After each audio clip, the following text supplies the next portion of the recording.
Hello and welcome everyone. जैसा कि आप सबको पता है कि छठ महापर्व की शुरुआत हो चुकी है और आज था डे 2 यानी खरना। तो मैं यहाँ चली जा रही थी नानी के घर और यहाँ नानी पूजा का ऑलमोस्ट सब बनाने के लिए तैयार कर रही है। तो यहाँ दो तरह से हम लोग बनाएंगे। एक तो नानी जो पूजा करेगी वो अलग से बनाती है, वो जो परवैतिन होती है वो खुद बनाती हैं, जो कि जिससे पूजा किया जाता है। और एक बनेगा अलग जो हम सब औरतें मिलकर या फिर हम सब घर की लड़कियाँ मिलकर बनाएंगे, जो सब आएंगे, जितने गेस्ट आएंगे उनके लिए प्रसाद रहेगा। यहाँ खीर बनने का तैयारी हो गया था और खीर होता है खरना का महाप्रसाद। तो यहाँ खीर बन रहा है और उसके बाद बनेगी रोटी और इसके बाद ही होगा पूजा।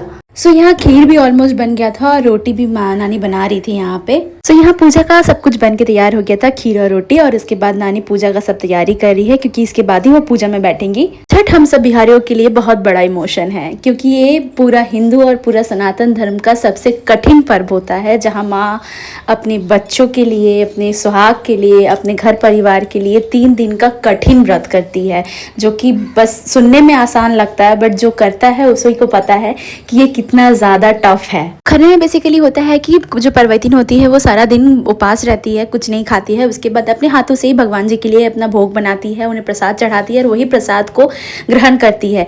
बट इसमें एक प्रॉब्लम है कि जब तक आप जब वो खाना खाने के लिए बैठे तो उनको किसी तरह का कोई साउंड अगर सुनाई मिल गया तो बस वो वहीं खाना छोड़ देंगी, मतलब उसके बाद आप नहीं खा सकते हो कुछ।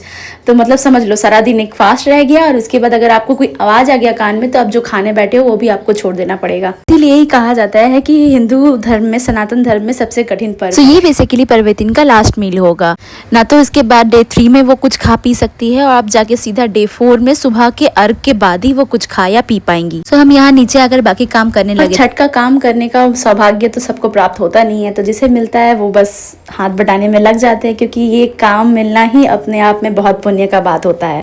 इसी तरह से बीता हमारा खरना, मतलब डे 2 ऑफ छठ पूजा। अब बारी है डे 3 संध्या अर्घ की, तो उसके लिए आपको इंतजार करना पड़ेगा अगले व्लॉग का। मिलते हैं अगले व्लॉग पे, तब तक के लिए बाय।